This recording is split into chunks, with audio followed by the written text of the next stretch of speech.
Alright children, now let us see the properties of materials.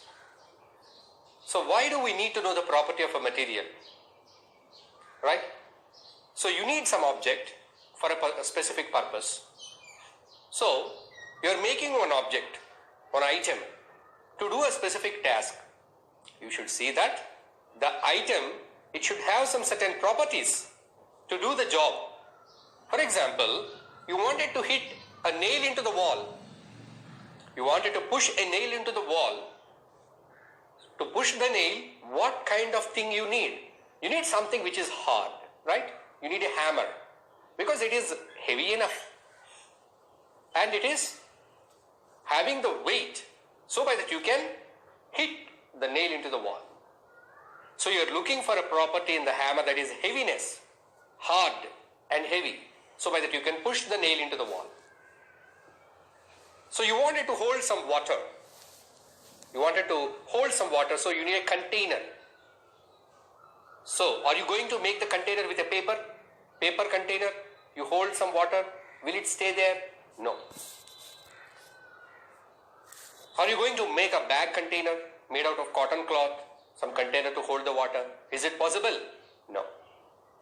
You need some material to make the container to hold the water. So that material, it should have the property of holding the water. It should not allow the water to flow down. You can take a plastic container, you can take a metal container, steel container, aluminum container, wooden container, so anything that which can hold the water. So you need to look at the properties of the material before you make some object, right? The purpose is important. You're going to make a pillow. What is the purpose here? Pillow is for proper rest, a smooth resting object.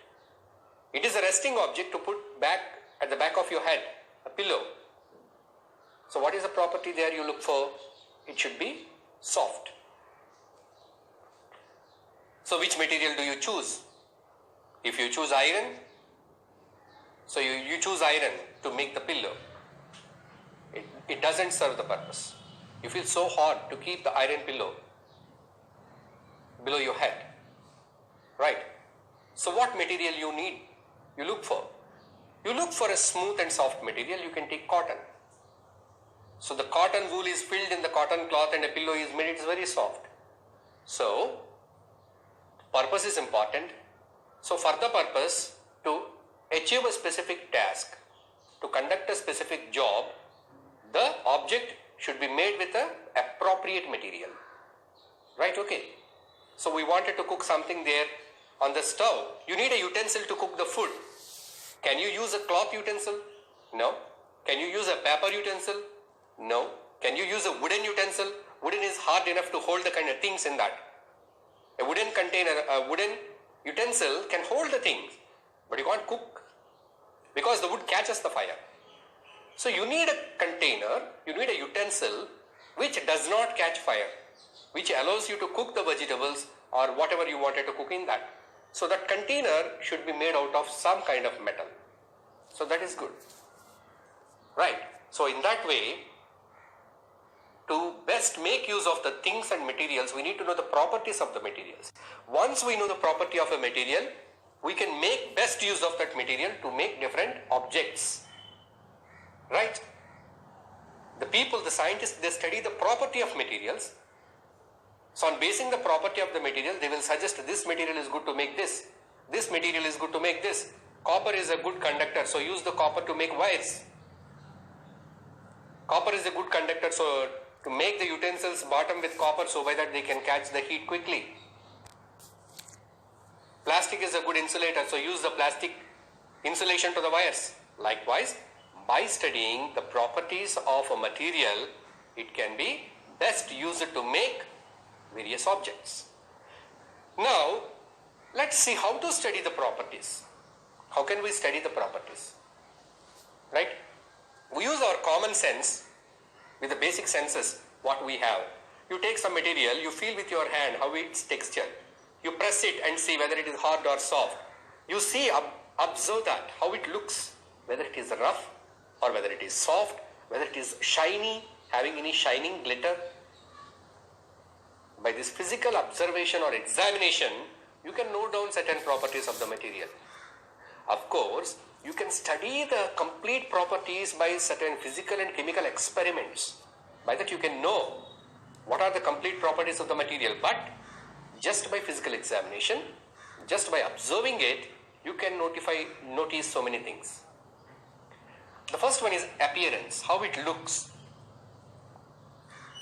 You are given a sponge, you press the sponge, it is soft. You are given a brick, it is hard. A brick is hard. You are given an iron block, a block made of iron, it's very, very hard. Right? So you have observed the surface. First thing, appearance. You are observing the appearance. Right? You are given a piece of iron, a piece of aluminium, a piece of copper. Iron, aluminium, copper. So just you have seen their physical appearance. They look different. Iron, it looks little black in color. Sometimes it gets rusted in orange color. Aluminium is having that silvery appearance, and copper is having that red shiny appearance. The colors are different and their appearance is different. Even though they appear dissimilar, there is some similarity. What is that similarity? Just you take a chisel or any sharp thing and cut the iron wire or aluminium sheet or copper sheet. If you cut it at the edges, you can find they are glowing. There is a glaze called as luster. That property is called as luster. So this is the property which is specific to metals. These three are called metals. Metals, they have the luster. If you take a sandpaper and if you scratch the iron, aluminium and copper, if you rub on the surface of this iron, aluminium and copper, all the three will shine. It's the luster. Right. So it is the similarity among these three. So metals, they have a property called as luster. If you take any metallic sheet and cut it, on the edges you can see the luster. So by appearance you can come to know that yes, it is a metal. By seeing the luster you can say it is a metal. Yes, it's a metal. Something you found it, you don't know what it is, just you scratch it and see that. Yes, it's a metal. First thing you can identify, it is a metal. Right? If it is not a metal, if it is some chalk or mud, it cannot give the luster. So by the appearance we can identify what kind of material it is. So it's a property. Here we found a property of the material. Metals, they have a property called as luster. And metals, they have other properties also. Metals, you can make them into sheets. Metal can be made into sheets. Metal items are made. Metal jewelry is made. Metal utensils are made. So metal can be made into sheets. Metal can be dragged into thin wires. This is also the property. Aluminium wire is available. Copper wire is available. Silver wire is available. Gold wire is available. Aluminium wire is available. Iron wire is available. Can you find a wooden wire? No. Right? So these metals can be dragged into wires.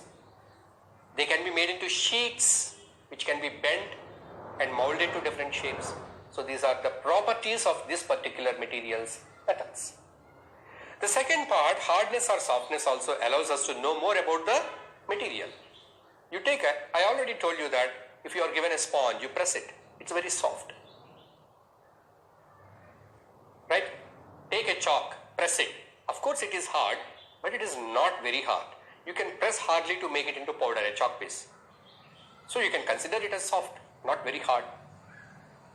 But if you take a metal ruler, a steel ruler, a steel rod, press it, it's very hard. Right? So you can't deform or change its shape. So by the other property, whether the object is hard or soft, also you can guess or estimate know the property of material. So that is also one property, hardness or softness. So in this way, by the physical examination, just by looking with your eyes, by touching with your hands, by pressing, bending, by doing all these kind of things, that is called as physical examination, physical observation, you can notice so many properties of the material. But how do we know the complete properties of a material? We can know it by chemical and physical experiments. You can take a material, you can heat it and see what is happening. That is another level of experiment, right? You don't perform it at home, just I'm telling you. And we can dissolve it in some chemicals and see what is happening, how it is reacting with other chemicals. So likewise, they will make a complete list of the properties of a particular material. So as you go on to the higher classes, you will come to know how to explore the complete properties of these materials. So let us see the another important property of materials is solubility. Whether the material is soluble in water or not, right? So here we are going to check whether the material is soluble or not. So we can check solid, liquid, gaseous materials for their solubility, whether they are dissolving in water or not. Solid material, but to know the solubility of the solid should be in the form of a powder form. Powder. So powdered form, solid can be easily tested for its solubility. So for this experiment or activity, you need to take a glass of water, a half-filled glass of water, half-filled. So in this half-filled glass of water, let us begin with the solids. What are the solids? Take sugar, salt, sawdust, chalk powder. So these 5 items let us consider. So take one by one. First take a spoon of sugar and mix it in the water. Let us see. Stir it thoroughly and see that what happens. Salt. Take one more, not in the same one. Take another beaker or another glass half filled with water or full glass of water. You can add 1 spoon of salt, see that, and use the sawdust and chalk powder. So here we have taken 4 items. So what will you observe in your activity? When you have added sugar, it gets completely dissolved in the water because sugar is a soluble substance. Sugar dissolves in the water completely. We know that. We always do that. You mix a spoon of sugar in your milk and coffee, tea and drink it. So do you find sugar while drinking? No, it is dissolved in the milk. It dissolves in the water even. The same with the salt. You are using salt to making different preparations. You can't find the salt separately. It is mixed up with the preparation. Right? You are making rasam. You are adding some salt. Salt is mixed up with the rasam. You can't find it separately. Just you are enjoying the taste. That's all. The salt is dissolved in the rasam. So salt dissolves in water. Now you have taken sawdust. A spoon of sawdust is dissolved in the water. So you stirred it thoroughly and you waited for some time. What happened? Do you think that the sawdust dissolves in the water? No.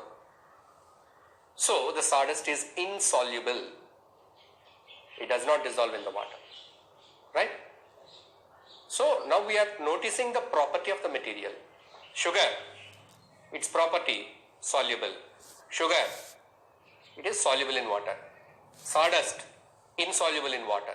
Sand, insoluble in water. Chalk powder, insoluble in water. Salt, soluble in water. Baking soda, soluble in water. So likewise, you can make a list of things that are soluble in water and insoluble in water. So beforehand here, appearance and hardness, there we have seen a physical examination. Now we are going for some kind of experimentation. Okay, of course, this is a very simple experiment, taking a glass of water and doing all this. But even then, this is considered as an experiment. So with this experiment, we are finding more and more properties of the material. So this is about the solid. And then how about the liquid? Shall we have any test for liquids? Shall we see the solubility?